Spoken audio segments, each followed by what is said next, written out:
കിരിഗാക്കുറ എന്ന രക്തത്തിൽ കുതിർന്ന മൂടൽമഞ്ഞിൽ നിന്ന് 7 ഭൂതങ്ങൾ തന്നെ ഉയർന്നു വരുന്നു. ഓരോരുത്തരും യുദ്ധനിയമങ്ങളെ തന്നെ വളച്ചൊടിക്കുന്ന മാരകമായ പടവാളും കൈവശം വെച്ചിരുന്നു. അവർ കേവലം ശിനോബികൾ മാത്രമല്ല, മറിച്ച് രാഷ്ട്രങ്ങളുടെ ആരാച്ചാർമാർ തന്നെയാണ്.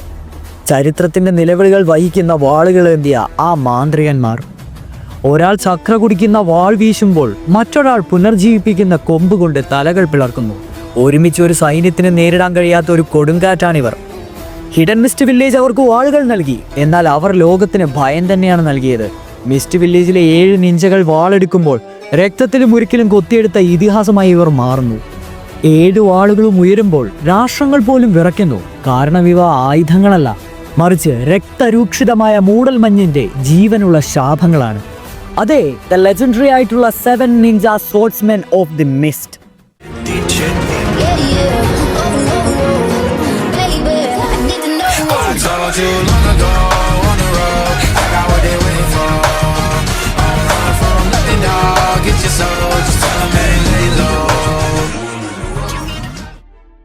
ഓക്കെ ഫൈൻ, നാറൂട്ടോ യൂണിവേഴ്സിൽ പകരം വെക്കാനില്ലാത്ത ഒരു ഗ്രൂപ്പ് തന്നെയാണ് 7 ninja swordsmen of the mist എന്ന് പറയുന്നത്. ഇന്നത്തെ വീഡിയോയിൽ നമ്മൾ അതിൻ്റെ ഹിസ്റ്ററിയും ഫൈറ്റിംഗ് സ്റ്റൈൽസും സിംബോളിസും ആരൊക്കെയാണ് മെയിനായിട്ട് ഇത് വീൽഡ് ചെയ്തെന്നും എന്തൊക്കെയാണ് മെയിൻ വെപ്പൺസ് എന്നും നോക്കുന്നതായിരിക്കും. ആദ്യം തന്നെ the 7 ninja swordsmen of the മിസ്റ്റിന്റെ ഒറിജിനും ഹിസ്റ്ററിയും നോക്കാം. The 7 ninja swordsmen of the mist എന്ന് പറഞ്ഞ് ഉദ്ദേശിക്കുന്നത് കിരിഗാക്കുറ അല്ലെങ്കിൽ ഹിഡൻ മിസ്റ്റ് വില്ലേജിലെ ഏറ്റവും എലൈറ്റ് ആയിട്ടുള്ള ഒരു വാരിയർ സ്ക്വാഡാണ്. അതെ, അവരുടെ ആ ഒരു ഹിഡൻ മിസ്റ്റ് വില്ലേജിലെ ടോപ്പ് ടയർ ഷിനോബികളുടെ ഒരു കൂട്ടം അല്ലെങ്കിൽ ഒരു സ്ക്വാഡിനെയാണ് 7 ninja swordsmen of the mist എന്നുകൊണ്ട് വിളിക്കുന്നത്. നാറൂട്ടോയുടെ ഡേറ്റാ ബുക്ക് അനുസരിച്ച് ഇത് ഫോം ചെയ്തിരിക്കുന്നത് ബ്ലഡി മിസ്റ്റ് എറ എന്ന് പറയുന്ന ഒരു എറ ഉണ്ടായിരുന്നു ഹിഡൻ മിസ്റ്റിൽ. യെസ്, നമുക്കറിയാം നാറൂട്ടോ OG സീരീസിൽ ആദ്യം ഇവർ നേരിടുന്ന ഒരു എസ്റ്റേർ വില്ലൻ ആയിട്ടുള്ള സാഗുസോ മൊമോച്ചി 7 നിഞ്ച സ്പോർട്സ്മെൻ മിസ്റ്റിലെ ഒരാളായിരുന്നു. അദ്ദേഹത്തിനെ ഇൻട്രൊഡ്യൂസ് ചെയ്യുന്ന മാത്രയിൽ തന്നെ കക്കാഷി സെൻസെ പറയുന്ന ഒരു കാര്യമുണ്ട്: ഇവൻ നിങ്ങളുടെ ലീഗല്ല, എനിക്ക് വിട്ടേക്കാൻ. സോ സാബൂസോയ്ക്ക് അത്ര ഒരു ഇമ്പാക്റ്റ് ലെജൻഡറി വാരിയർ ആയിട്ടുള്ള കക്കാഷി തരണമെങ്കിൽ അവരുടെ ആ ഒരു സ്ക്വാഡിനെ നിങ്ങളൊന്ന് ഉദ്ദേശിച്ച് നോക്കിയാൽ മതി ഏതായിരുന്നു റേഞ്ച് എന്ന്. സോ ഞാൻ പറഞ്ഞതുപോലെ തന്നെ ബ്ലഡി മിസ്റ്റ് എറ എന്ന് പറയുന്ന ഒരു എറ ഉണ്ടായിരുന്നു മിസ്റ്റ് വില്ലേജിന്. അതായത് കിരിഗാക്കുറയിൽ എന്ന് പറയുന്ന വില്ലേജിൽ ഷിനോബി ട്രെയിൻ ചെയ്യുന്നത് തന്നെ ഭയങ്കര ബ്രൂട്ടൽ ആയിട്ടുള്ള മെത്തേഡ്സ് കൂടിയാണ്. അതായത് സ്വന്തം കൂടെയുള്ളവരെ കൊന്നിട്ടാവണം ഇവരൊരു എലൈറ്റ് ലെവലായിട്ടുള്ള ഷിനോബികളാകാൻ. അങ്ങനെയാണ് demand of the hidden mist എന്ന് പറയുന്ന ടൈറ്റിൽ നമ്മുടെ സാബൂസയ്ക്ക് കിട്ടിയത് തന്നെ. കുട്ടിക്കാലത്തിൽ അദ്ദേഹം 100 ഷിനോബികളെ കൊന്നിട്ടുണ്ടെന്നാണ്, അദ്ദേഹത്തിൻ്റെ കോമ്രേഡ് ആയിട്ടുള്ളവരെ കൊന്നിട്ടുണ്ടെന്നുകൊണ്ട് മാത്രമാണ് അദ്ദേഹത്തിന് ആ ഒരു പേര് ലഭിച്ചത് തന്നെ. അത് സാബൂസയുടെ വീഡിയോയിൽ നമ്മൾ പറഞ്ഞിട്ടുള്ളതാണ്. എന്നിരുന്നാലും അത്തരം ഒരു എറ, ബ്ലഡി മിസ്റ്റ് എറ എന്ന് പറയുന്ന ആ ഒരു എറയിലാണ് ഈ ഒരു സ്ക്വാഡ് ഫോം ചെയ്തത്. സോ ഒരൊറ്റ വാക്കിൽ പറയുകയാണെങ്കിൽ ഈ സ്പോർട്സ്മെൻ റെപ്രസെൻ്റ് ചെയ്യുന്നത് കിരിഗാക്കുറയിലെ പിനാക്കിൾ ആയിട്ടുള്ള എലൈറ്റ് മിലിറ്ററി മൈറ്റിനെയാണ്. ഈ 7 ആൾക്കാർക്കും ലെജൻഡറി ആയിട്ടുള്ള എലൈറ്റ് ആയിട്ടുള്ള ജോനിനായിട്ടുള്ള ഈ ഒരു 7 നിഞ്ചകളും ഓരോ സ്പോർട്സ് വീൽഡ് ചെയ്യുന്നുണ്ട്. അതും ജനറേഷൻസ് ലെഗസിയുള്ള 7 പടവാളുകളാണ് ഇവർക്കുള്ളത്. നാറൂട്ടോയുടെ ഡേറ്റാ ബുക്കിലും സീരീസിലും ഉടനീളം ഇവരുടെ, അതായത് 7 നിഞ്ച സ്പോർട്സ്മെനിൻ്റെ റെപ്യൂട്ടേഷനായിട്ട് അണ്ടർലൈൻ ചെയ്ത് പറയുന്ന വാക്കുകളല്ലേ സെൻറ്റൻസ് എന്ന് പറഞ്ഞിട്ടുണ്ടെങ്കിൽ the 7 sportsmen together are strong enough to crush an entire nations military എന്നാണ്. ഒരു വലിയ രാഷ്ട്രത്തിൻ്റെ എൻറ്റയർ മിലിറ്ററിനെ ക്രഷ് ചെയ്യാൻ പറ്റുന്നത്ര ശക്തിയുള്ള 7 എലൈറ്റ് ഷിനോബികളാണ് ഈ 7 നിഞ്ച സ്പോർട്സ്മെൻ.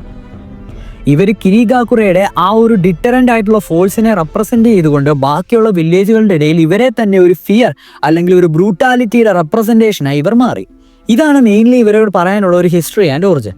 ഇനി നമുക്ക് അവരുടെ 7 ലെജൻഡറി സ്പോർട്സ് അല്ലെ പടവാളുകളും അതിൻ്റെ യുണീക്ക് ആയിട്ടുള്ള പവറുകളും മെയിൻലി ആരൊക്കെയാണ് സീരീസിൽ അത് വീൽഡ് ചെയ്തിരിക്കുന്നതെന്ന് നോക്കാം.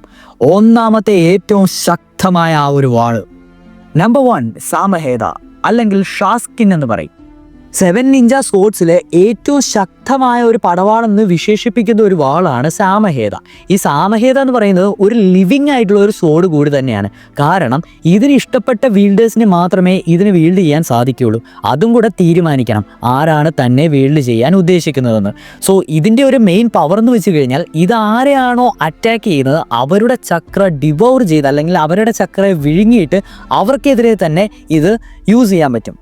എന്നിരുന്നാലും എതിരാളികളുടെ ആ ഒരു ചക്രനെ സ്വന്തമായി ട്രാൻസ്ഫർ ചെയ്ത് അത് ഓഫൻസീവായിട്ട് യൂസ് ചെയ്യുന്ന ഒരു യുണീക്ക് പവറുള്ള ഒരു വാൾ തന്നെയാണ് സാമഹേദ. ഇത് കറക്റ്റായിട്ട് യൂസ് ചെയ്യുന്ന ആൾ അല്ലെങ്കിൽ ഫുള്ളി സിങ്ക്രണൈസ് ചെയ്ത ഒരാൾക്ക് സാമഹേദയായിട്ട് ഫ്യൂസ് ചെയ്യാൻ സാധിക്കും.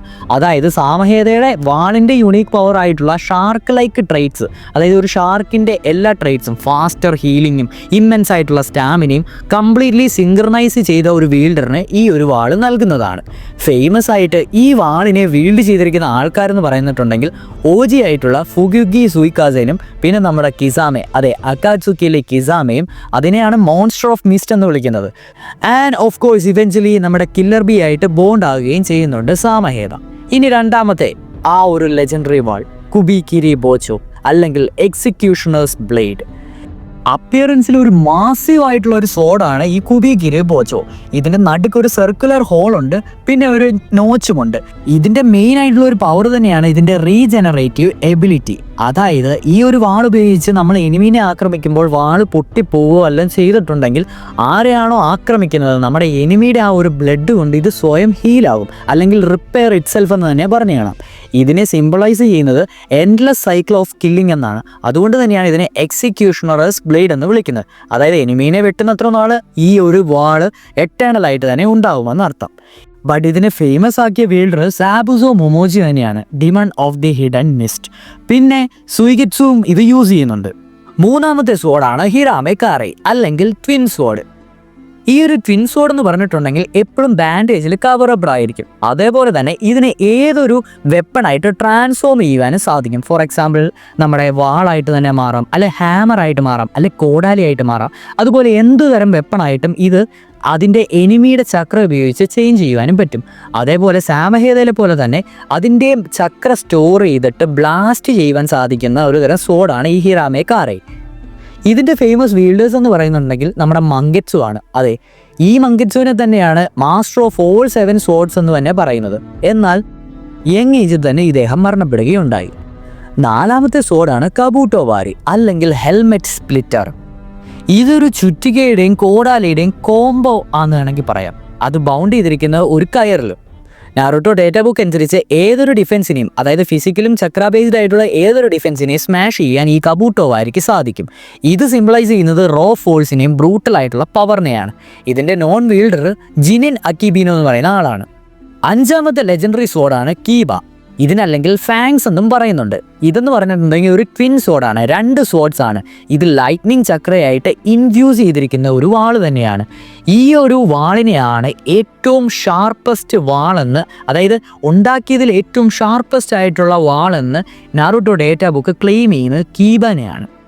എന്തിനെ വേണേലും കട്ട് ചെയ്യാൻ പറ്റും. ലൈറ്റ്നിങ് ഇൻഫ്യൂസ്ഡ് ചക്ര എന്ന് പറയുമ്പോൾ തന്നെ നമുക്ക് മനസ്സിലാക്കില്ലോ ചിതോരി എങ്ങനെയാണ് എന്തിനെ വേണേലും പിയേഴ്സ് ചെയ്യും. അതേപോലെ തന്നെ നൈറ്റ്ലിങ് വെച്ച് ഉണ്ടാക്കി ഫ്യൂസ് ചെയ്തിരിക്കുന്ന വാളാണ് കീബ.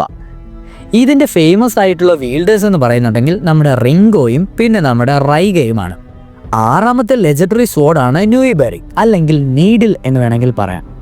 ഈ സത്യം പറഞ്ഞാൽ ഇച്ചിരി ബ്രൂട്ടലാണ്. സത്യം പറയുകയാണെങ്കിൽ നമ്മൾ തുണിയൊക്കെ തുന്നുകയില്ലേ, അതേപോലെയാണ് ഇത്. ഒരു നീഡിലേക്ക് സ്വോർഡാണിത്. ഇതിൽ ഒരു നൂലും ഉണ്ടാകും. ഇത് ആൾക്കാരിലേക്ക് എറിഞ്ഞ് അവരെ തന്നെ അല്ലെങ്കിൽ തയ്ച്ചെടുക്കുന്നത് പോലെയാണ്. അതുകൊണ്ട് തന്നെ ഇതിനെ ഹ്യൂമൻ ത്രെഡ്സ് ഓഫ് ഡെത്ത് എന്നുള്ളൊരു പേര് കൊണ്ടേ ഉണ്ട്. ഇത് ഏറ്റവും കൂടുതൽ യൂസ് ചെയ്യുന്നത് ഫാസ്റ്റും പ്രിസൈസ് ആയിട്ടുള്ള അസാസിനേഷന് വേണ്ടിയാണ്. സോ അതുകൊണ്ട് തന്നെ ഈ ഒരു ടെക്നിക്സിലും ഇത് പേര് കേട്ട ഒന്നാണ്. ഇതിൻ്റെ നോൺ ആയിട്ടുള്ള വീൽഡർ കുഷിമാരുമാണ്. ഏഴാമത്തെ ലെജൻഡറി സോഡ്സ് എന്ന് പറയുന്നത് ഷിബൂക്കിയാണ് അല്ലെങ്കിൽ സ്പ്ലാഷ്. ഇതിനെ കൊണ്ട് ഉദ്ദേശിക്കുന്നത് ഒരു വാളിൽ എക്സ്പ്ലോസീവ് ആയിട്ടുള്ള കുറേ കാര്യങ്ങളുണ്ട്. അതായത് ഓരോ തവണ നമ്മൾ സ്വിങ് ചെയ്യുമ്പോഴും കണ്ടിന്യൂസ് എക്സ്പ്ലോഷനാണ് ഇത് ഉണ്ടാക്കുന്നത്. ഇത് അതുകൊണ്ട് തന്നെ ഡിവാസ്റ്റേറ്റ് ചെയ്യും, ആ എൻറ്റയർ ഏരിയ തന്നെ ഇല്ലാതാക്കും. ഇത് റെപ്രസെൻറ്റ് ചെയ്യുന്നത് ഡിസ്ട്രക്ഷനെയും കെയോസിനെയൊക്കെയാണ്. ഇതിൻ്റെ നോൺ വീൽഡറായിട്ട് ജിൻബാജി മുനാഷിനെ മാത്രമേ കാണിച്ചിട്ടുള്ളൂ. ഓജി ആയിട്ടുള്ള ആ ഒരു ഗ്രൂപ്പ് കഴിഞ്ഞിട്ടുണ്ടെങ്കിൽ അതിൻ്റെ ഏറ്റവും ഫേമസ് ആയിട്ടുള്ള സക്സസേഴ്സ് അല്ലെങ്കിൽ പിൻഗാമികൾ വന്നിട്ടുള്ളത് നമ്മുടെ സാബുസോ മൊമോജി, അതെ കുബികിരി ബോച്ചോ, അതല്ലാതെ കിസാമെ, നമ്മുടെ സാമഹേദ, പിന്നെ നമ്മുടെ ചോജുറോമാണ് ഹിരാമെ കാറയും യൂസ് ചെയ്തിട്ടുള്ളത്. ബാക്കി എല്ലാവരും തന്നെ ഫേമസ് അല്ല, ബട്ട് സ്റ്റിൽ ഗുഡ് എന്ന് തന്നെ പറയാം. സോ ഇതെല്ലാം സമ്മറൈസ്ഡ് വേർഷനിൽ ഇതിൻ്റെ എബിലിറ്റീസും സ്ട്രെങ്തും ഒക്കെ ഗ്രൂപ്പിൻ്റെ തലത്തിൽ പറയുകയാണെങ്കിൽ വെപ്പൺ വെറൈറ്റി ഉണ്ട്. അതായത് ഓരോ സോഡിനും ഓരോ യൂണീക്ക് ആയിട്ടുള്ള ട്രേറ്റ് ഉണ്ട്. For example Chakra absorption, explosion, lightning, regeneration. അതുകൊണ്ട് തന്നെ ഈ ഒരു ഗ്രൂപ്പിനെ ഭയങ്കര വെർസറ്റൈൽ ആയിട്ടാണ് കാണുന്നത്. പിന്നെ ഇതൊരു കളക്റ്റീവ് പവറാണ്. അതെ, ടുഗെദർ അവർക്ക് എന്തേലും ബറ്റാലിയൻസ് ഓഫ് ആൾക്കാരെ വേണമെങ്കിലും പിടിച്ചു നിർക്കുവാൻ സാധിക്കും. നമുക്കറിയാം 4th ഷിനോബി വേൾഡ് വാറിൽ കബൂട്ടോ ആ ഒരു റീഇൻകാർണേഷൻ വെച്ച് ചെയ്യുന്ന ആ ഒരു റീആനിമേഷൻ ജുറ്റ്സുവിൽ വെച്ച് വന്നിരുന്നത് ഇവരെയാണ്, കക്കാഷിയുടെ ടീമിന് എതിരെ. സോ ഇവരുടെ ഒരു ടീം വർക്കും കളക്റ്റീവ് പവർ എന്നൊക്കെ പറഞ്ഞിട്ടുണ്ടെങ്കിൽ അതൊരു ഒന്നൊന്നര എബിലിറ്റി തന്നെയാണ്. കക്കാഷി അടങ്ങുന്ന ആ ഒരു ടീമിനെ ഇവർക്ക് പിടിച്ചു നിർത്തുവാൻ സാധിച്ചിട്ടുണ്ട് ഒരു പരിധി വരെ. ബട്ട് സ്റ്റിൽ നമുക്കറിയാം എന്താ സംഭവിച്ചതെന്ന്. പിന്നെ സൈലന്റ് കില്ലിംഗ് ആർട്സ് ആണ് ഇവർക്ക് എല്ലാവർക്കും പേര് കേട്ട ഒന്ന്. All mist swordsmens are trained in stealth assassination. അങ്ങനെ പറഞ്ഞു കഴിഞ്ഞിട്ടുണ്ടെങ്കിൽ ബ്രൂട്ടലായിട്ടുള്ള ഈ ഒരു കില്ലിങ് സൈലൻ്റ് ആയിട്ട് ഇവർക്ക് ചെയ്യുവാൻ സാധിക്കും. പിന്നെ ഇവരെല്ലാം ഫിസിക്കൽ മോൺസ്റ്റേഴ്സ് ആയിരുന്നു. അത് നമുക്കറിയാം. ആ ഒരു എക്സിക്യൂഷണേഴ്സ് ബ്ലേഡ് വീൽഡ് ചെയ്യണമെങ്കിൽ തന്നെ അത്രയ്ക്ക് സ്റ്റാമിന, ഫിസിക്കൽ സ്ട്രെങ്ത് ഉള്ളവർക്ക് അത് സാധിക്കുള്ളൂ. അതുകൊണ്ട് തന്നെ ഹൈ സ്റ്റാമിന, സ്ട്രെങ്ത്, എൻഡ്യൂറൻസ് ഇതെല്ലാം ഭയങ്കരമായിട്ടുണ്ടായിരുന്നവരായിരുന്നു. ഒരു കാര്യം ഓർക്കണം, ഒരു വില്ലേജിലെ എലൈറ്റ് ആയിട്ടുള്ള 7 ഷിനോബികൾക്ക് 7 ലെജൻഡറി ആയിട്ടുള്ള വാളുകൾ കിട്ടിയിട്ട് ഇവരെ അങ്ങ് വിടുകയാണ്. ഏതാ റേഞ്ച് അല്ലേ? ആ ഒരു രീതിയിൽ ഇവരുടെ എബിലിറ്റീസിനെ നമുക്ക് കണക്കാക്കാവുന്നതാണ്. ഇനി നമുക്ക് ഇവരുടെ വീക്ക്നെസ് ഒന്ന് നോക്കുകയാണെങ്കിൽ, ഒന്നാമത്തെ വീക്ക്നെസ് ഒരു രീതിയിൽ പറയുകയാണെങ്കിൽ ഇവരുടെ സ്വോർഡ്സ് തന്നെയാണ്. അതായത് ഇവരുടെ സ്വോർഡ്സ് ആണ് ഇവരുടെ ഏറ്റവും വലിയ പവർ. ഇവരെ സ്വോർഡ്സ് ഇല്ലാതെയാണ് ഒരു യുദ്ധത്തിന് പോകുന്നതെങ്കിൽ ഇവരെല്ലാം ഒരു ജൊനീൻ ലെവലായിട്ടുള്ള നിഞ്ചാസോ അല്ലെ എലൈറ്റ് നിഞ്ചാസോ മാത്രമാണ്. ഇവരെ ലെജൻഡറി ആക്കുന്നത് ഇവരുടെ കയ്യിലുള്ള വാളുകൾ കൊണ്ട് മാത്രമാണ്. സോ വാളില്ലാത്ത ഇവരെ അധികം ഭയപ്പെടേണ്ട എന്ന് വേണമെങ്കിൽ തന്നെ പറയാം. പിന്നെ കളക്റ്റീവായിട്ടുള്ള ഒരു സ്ട്രെങ്ത് ഇവരുടെ എബിലിറ്റി ആണെങ്കിൽ പോലും ഇവർക്ക് ആർക്കും തന്നെ ഒരു ഗ്രൂപ്പായിട്ട് വർക്ക് ചെയ്യാൻ അത്ര ഇഷ്ടമുള്ള ആൾക്കാരായിരുന്നില്ല. ഫോർ എക്സാമ്പിൾ പറയുകയാണെങ്കിൽ സബൂസോ, കിസാമെ, റൈഗ ഇവരെല്ലാവരും തന്നെ ഇൻറ്റേർണലായിട്ട് ഭയങ്കര ഡിവൈഡ് ചെയ്ത് പോയിട്ടുള്ളവരാണ്. അതുകൊണ്ട് തന്നെ ലോയൽറ്റിക്കും യൂണിറ്റായിട്ട് നിൽക്കുന്നവരും ഇവരുടെ ഒരു വീക്ക്നെസ് തന്നെയാണ്. പിന്നെ ഇവരെല്ലാം ഷോർട്ട് റേഞ്ച് ആയിട്ടുള്ള ആൾക്കാരാണ്. അതായത് ലോങ് റേഞ്ചിൽ നിന്ന് ഇവർക്ക് അറ്റാക്ക് ചെയ്യാൻ സാധിക്കുകയില്ല. അല്ലെങ്കിൽ ഒരു ഷോർട്ട് ടു മിഡ് റേഞ്ച് ആയിട്ടുള്ള ആൾക്കാരാണ് മിക്ക ആൾക്കാരെന്നല്ല, ഓൾമോസ്റ്റ് 90% ആൾക്കാർ അത് തന്നെയാണ്. പിന്നെ നമുക്ക് പറയാൻ പറ്റുന്ന ആ നീഡിൽ എറിയുന്നതൊക്കെയാണ്. ബട്ട് സ്റ്റിൽ അതും ഒരു റേഞ്ചിനുള്ളിൽ തന്നെ പറ്റുമോ. ഇതൊക്കെയാണ് ഇവരുടെ നോട്ടബിൾ ആയിട്ടുള്ള വീക്ക്നെസ് ആയിട്ട് എനിക്ക് തോന്നിയിട്ടുള്ളത്. ഇനി നാറൂട്ടോയുടെ സ്റ്റോറിയിൽ ഇവരുടെ റോൾ എന്താണെന്ന് ചോദിച്ചു കഴിഞ്ഞിട്ടുണ്ടെങ്കിൽ, ഒന്നാമത്തേത് ലാൻഡ് ഓഫ് വേവ്സ് ആർക്ക്. അതെ, സാബുസയുടെയും ആ ഒരു ഹാക്കുവിൻ്റെയും കഥ അത് നമുക്കറിയാം. ഷിനോബി വേൾഡിന് ക്രൂയൽറ്റി കാണിച്ചു തന്ന ഒരു സാധനമായിരുന്നു അത്.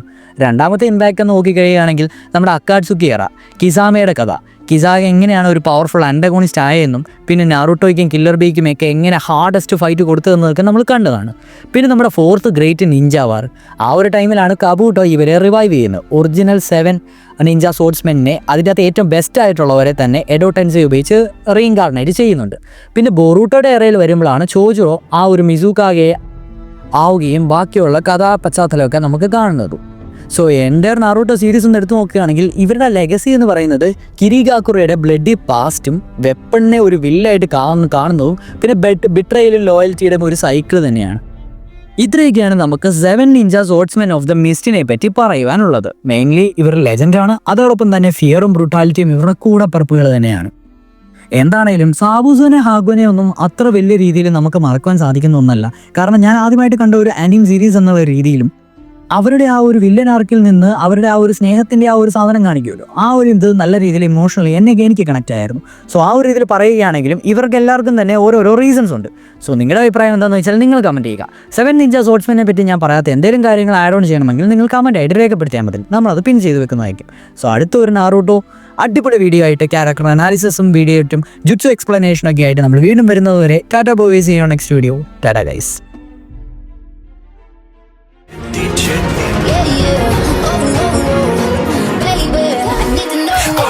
Too long.